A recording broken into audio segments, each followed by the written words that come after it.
ఉండట్లేదు. సడన్ గా కాలేజీ నుండి ఎక్కడ వెళ్తాం? वो नहीं चाहते थे कि 400 फैमिलियों की शांतियों को बिगाड़े। వెళ్ళాము చెప్పండి. 450 ఫ్లాట్స్ అండి. ఎక్కడ పోతాం? సడన్ గా వెళ్ళిపోతే ఎక్కడికి వెళ్ళిపోతాం చెప్పండి? అందరు అఫోర్డ్ చేయలేరు కదా.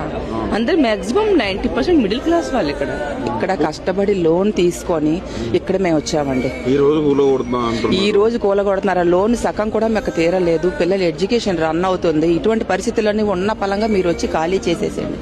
ఎటు పోతామండి? గాంధీ గారు చెప్తారండి ప్రజల్ని రోడ్డుకి ఈడ్ చేసి నా విగ్రహం కట్టమని ఎక్కడైనా చెప్తారా?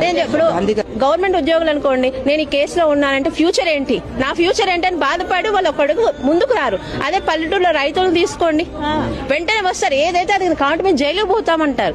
అది ఒక్కటే అండి. ఇది ఇండైరెక్ట్ నోట్లో ఉన్న తీసేసి నోట్లో మట్టి కొడుతుంటే మేమేం చేయాలి?